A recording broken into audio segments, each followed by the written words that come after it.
No, there is another one that I want to ask. Do you know who Cans is? Maybe. He's the guy that actually recruited Miliardo. Right. Okay. So the guy who's like with the glasses. Oh yeah, him. Okay. So how do you like the fact that he got like he's the guy who started up White Fang? He recruits Miliardo. Then Miliardo, or he's like, I appoint you leader, and they recruit Dorothy. Mm-hmm. And for some reason, Dorothy has more authority than Cans. That is so weird. Yeah. I would think that he started up White Fang. If he didn't like how things were going, then well, he could have changed that.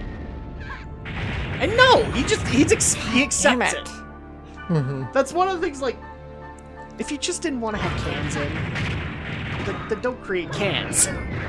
That's literally his name. It's like Quincy, I think is how it's spelled, but it's said Cans. Mm-hmm.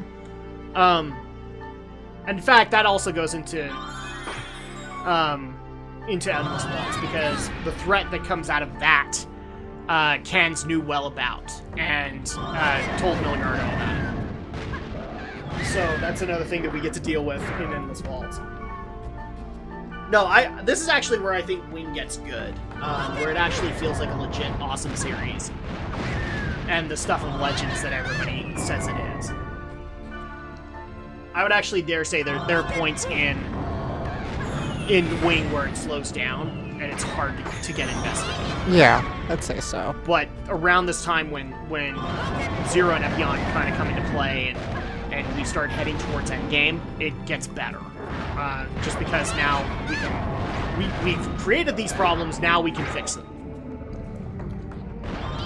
In fact, I think one of the best defining moments is where This is already goddamn. Miliardo destroys Barge. Mm. Just because, how many bad things have happened at Barge, and Miliardo's just like, screw you, we're gonna destroy this thing. And he destroys it by basically just cutting it in half. We're not gonna ask how his beam saber reached through the entire space fortress, but it did. Sodom's cuss. Ow. Yeah, we're not even at Cubia yet, are we? Nope, we're still here. Still taking the core on. That replica. We're getting closer. Don't get me wrong. We're getting closer, but yeah, the replica Mura got quite a bit off. Yeah, so to answer that question really quick, yeah, so here's what I want to see happen. I want Alex to actually finish Wing, and then to watch Endless Waltz. Mm-hmm. And if you actually do a review of Wing, then I would actually strongly ask you to consider doing a separate review of Endless Waltz. Because as much as it is a continuation of the series, I do believe that Endless Waltz stands on its own. Yeah, for the most part, that's how I approach any anime movie, is I'll review it on its own. Yeah. Let's see, what am I looking for? I'm looking for something crispy. I mean, I think somebody actually did ask if you did watch the Seed movies. You considered it, but then you came and asked me, and I'm like, yeah, they're pretty much just... They're retellings of the story. Yeah, so there's no point. With some added scenes here and there. So, like, for example, because I've seen the first 3, and then I stopped. The first one actually annoyed me, because the one scene that they added was they added a full-on montage moment of Kira and Flay's first time, which was both creepy, disturbing, and very disgusting for me. When they have sex for the first time. When she's like, and she actually admits that her goal is to get him to love her, so that he will kill every coordinator, and then kill himself, right? Kind of thing. And so they actually stay on that whole moment for quite a while, and so we get to see moments like hands and stuff like that, and it's all just disgusting because, well, I'd finished the series at that point, and I knew where Flay was going.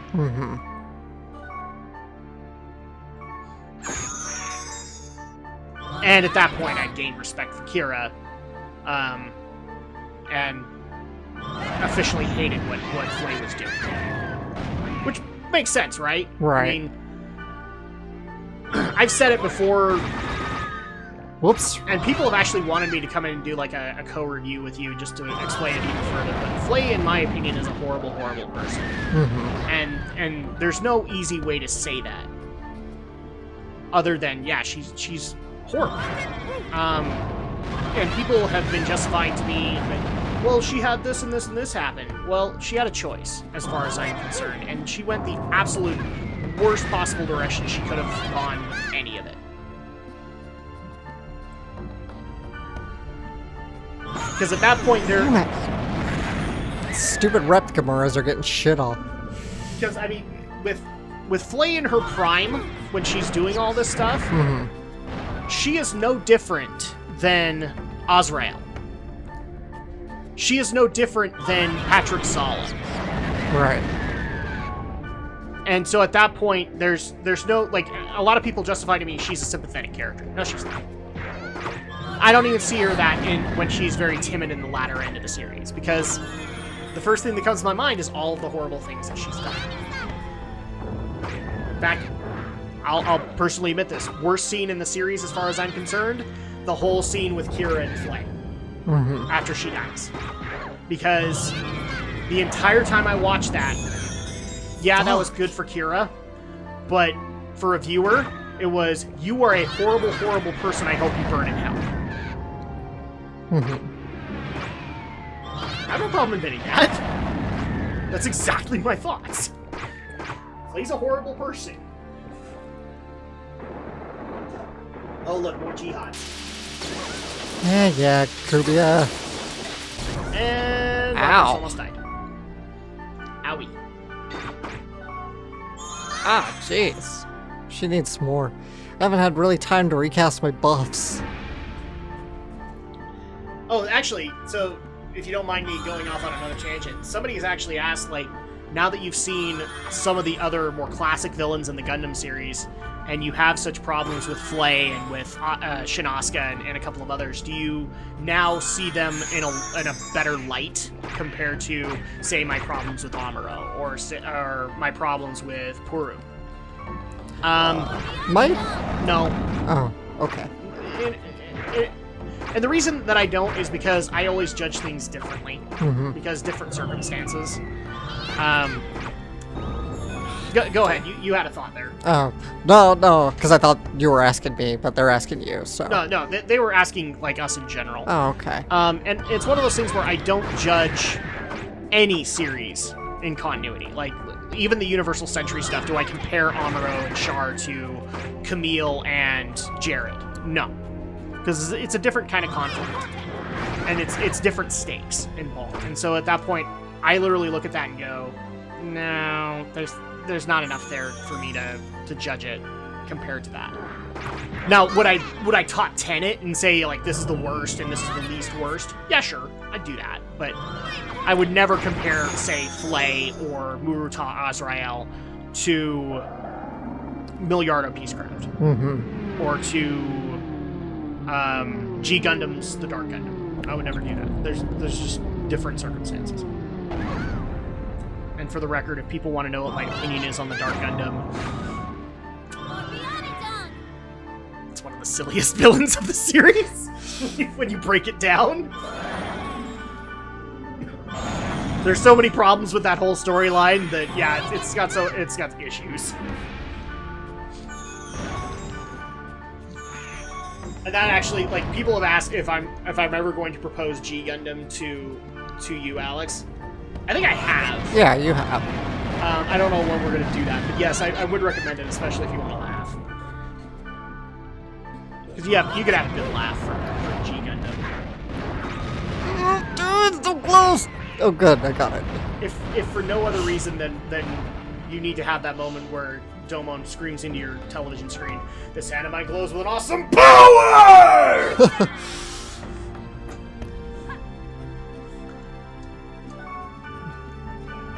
Ooh, this battle's getting tough.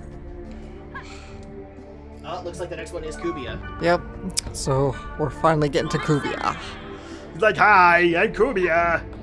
Hello! We've been seeing you guys for like 3 games now. Can we finally finish things? I'm going to destroy the world! Wait, hold on, I need to take a poop. I'll be right back. See you next game. I'm going to Disneyland, and then I'm going to destroy it. I was actually gonna eat it, but okay. It reminds me of Zork. People who follow my channel are gonna be like, why are you giving Cubia the Drak voice? The Drak voice is just appearing everywhere right now. You say Drak Fu, it just reminds me of Little Karibo's Zork and Pals. Yeah. Well, Drak is the character for my WoW Let's Play. So, and at that point, he's actually earned his own voice, which is, Hi, I'm Drak. I punch things. Alright, now we're going for the heart. We're going for the heart now. It works. I don't know why the Drak voice is like leaking into everything now. I like doing the Drak voice. Because I have a terminal disease. What's going on? Dude, that's kind of act up. I don't know what to tell you about that. So, what's about an adopted daughter? Who's going to take care of her? She also has a terminal disease. I love it. I'm doing Drak voice. You're quoting Yu-Gi-Oh! Abridged. I can't help it. The voice just sounds like Zork and Pals. It's actually another Let's Play that people recommended to me. Apparently, Yu-Gi-Oh! Games are still coming out. And somebody wanted me to do like a live Let's Play of the recent Yu-Gi-Oh! Game that came out. Dude, we should do Digimon Cyber Sleuth. Which one is that? That's the new one. I think it's on PS4. Oh, the cyber detective or whatever? Cyber Sleuth, yeah. That's what I said. Digimon Cyber Sleuth. Yeah. Maybe. Somebody also recommended that other RPG that came out for Digimon, but I don't know how we would even secure it. I don't think it's even available digitally. There was a Digimon game that was based in JRPG kind of rules. Too hard. But then again, we're like, ever since they figured out that we're finishing up .hack, now we get lots of like classic RPGs that people want us to go play. And so the list of suggestions has gotten quite big. And I don't know if we're ever going to be able to hit everything. Oh no! I have to fart really bad.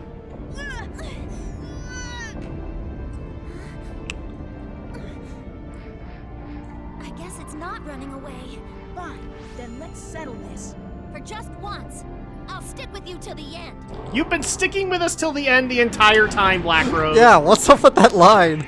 For just once, I'll stick with you. I mean, that's just a bad translation, I don't know, but... Probably. Because it's like, wait, you've been with us this whole time. Just this once, I'll stick with you till the end. But never again. You've been there the entire time. Never again. Oh, no! There's. So yeah, there you go, people. I love how, to me it sounds like Mistral saying, make it stop!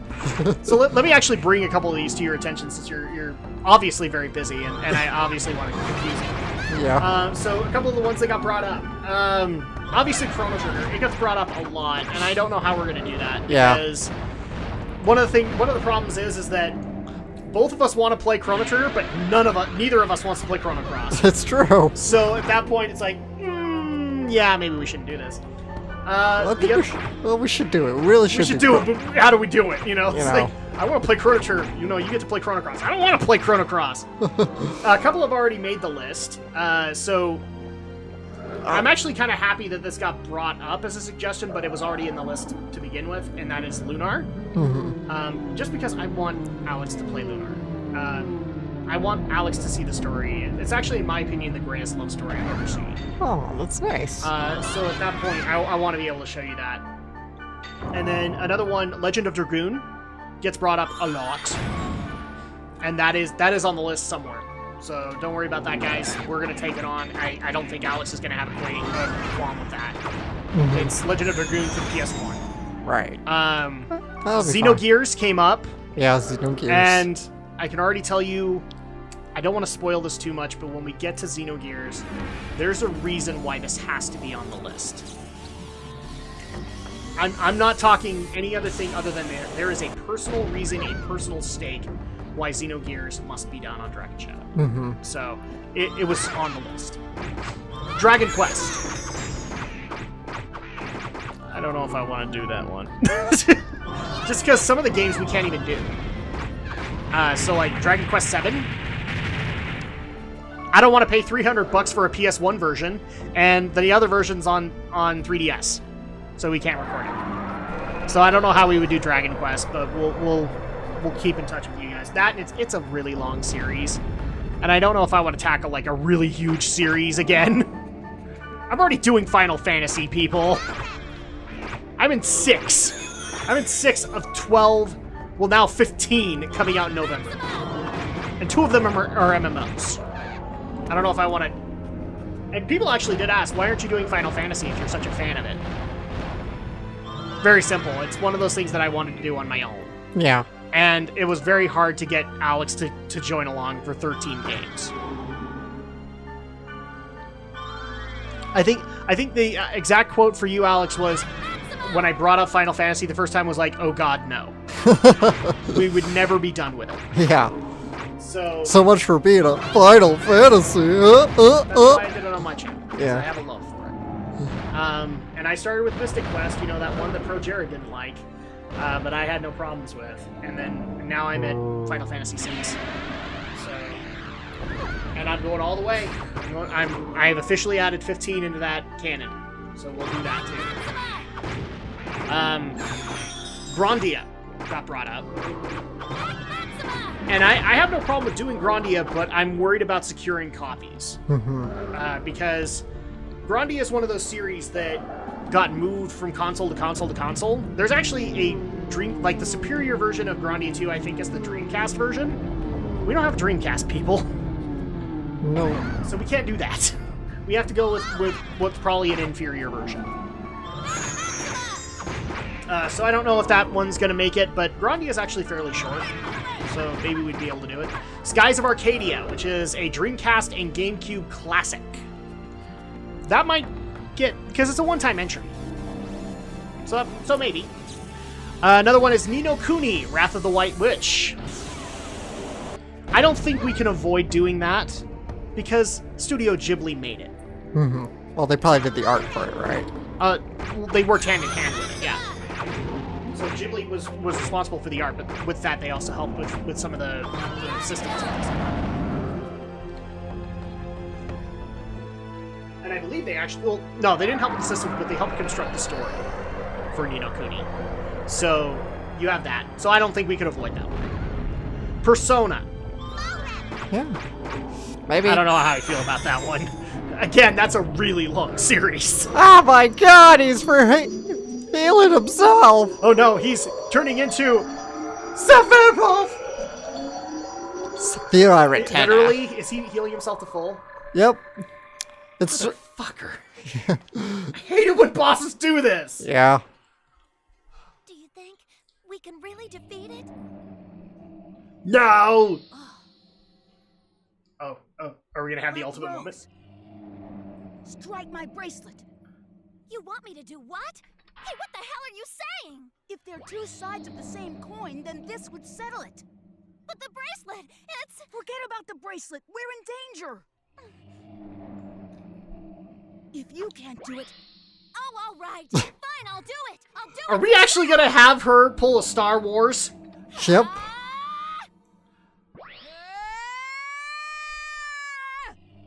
We are going to have an actual limb separation? Not a limb separation. Okay, I was gonna say, It's an we're not gonna RPG. go full Empire Strikes Back. She's destroying the bracelet. I'm sorry, but there's inaccuracies here. You cannot destroy the Armageddon spell. The Armageddon spell destroys you. Do we know for certain that if we destroy this bracelet, it isn't going to kill Kite? Nope, we don't know that. It could kill us. Well, we're dead. And the game. Hideo Kojima powers ultimate attack! Ultimate!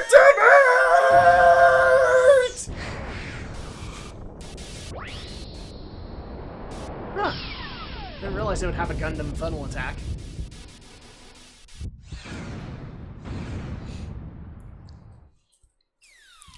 And with that, poor Cubia. No! Why didn't I protect the bracelet when I could? Cubia re-entered the Matrix. Apparently so. And Kite has become the one, because all he sees is the code.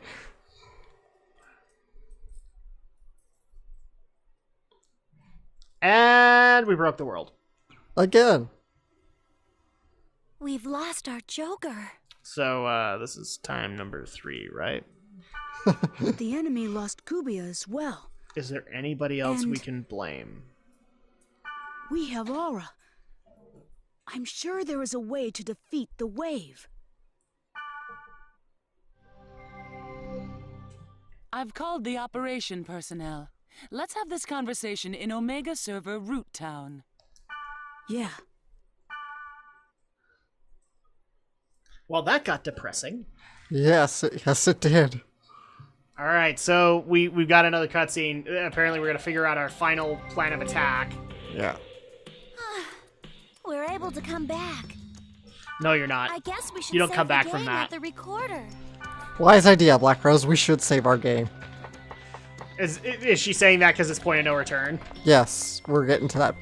Well, it's not totally point of no return.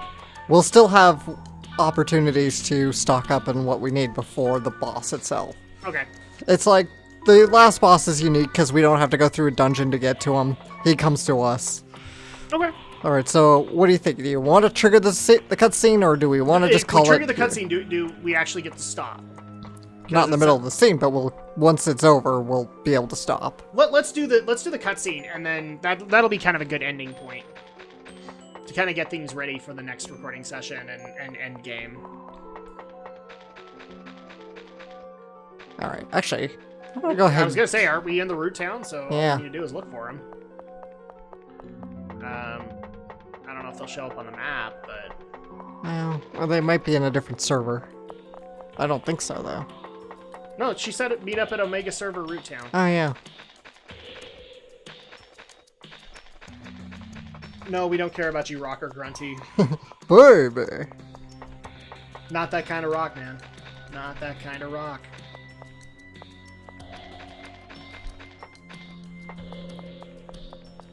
Trying to think, what was the first server that we had? Delta? Delta. I'm gonna say they missed an opportunity there. Yeah. Could have been Alpha server. Should have been Alpha server. You're absolutely right. Yeah, what the heck? We'll just sell up our shit right now. Then you could have had Alpha server and then Omega server and beginning and the end. Yes. Symbolism! Symbolism! Let's see, other RPGs that got suggested to us that I can bring up really quick. Lufia. Lufia is actually one I wouldn't mind doing, because Lufia, I remember my family getting kind of hooked on it, like around 10 or 11, and we never finished it. So that might be an interesting thing to do. Let's see, what was another one that got brought up? I don't have a list right in front of me, people, so... Oh, Suikoden!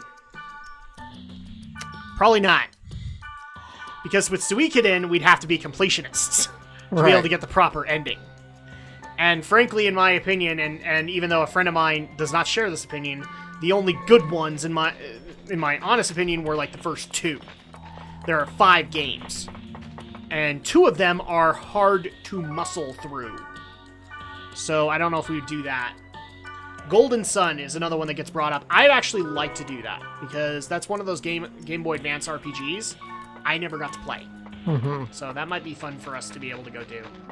Yeah. And then somebody brought up bringing up Pokemon as a legitimate RPG. Yeah. Shut up! Do Pokemon separate for a reason. Well, what's that reason? I'm not telling you now!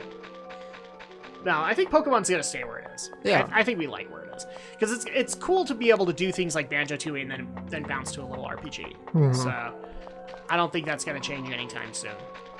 Will we probably incorporate other RPGs into Fridays? I don't think so. If we did, they'd be different kinds of RPGs. They wouldn't be JRPGs. Just because JRPGs have lots of effort to them. Yeah. They're 40 to 60 hour games. I have anything in here? What's another one? Maestro Axe. Sun, Earthbound got brought up. I don't know. How do we feel about Earthbound? I'd be interested. You know, there's... I would want to start with the NES one, now that it's out. And I don't know if I would want to do the third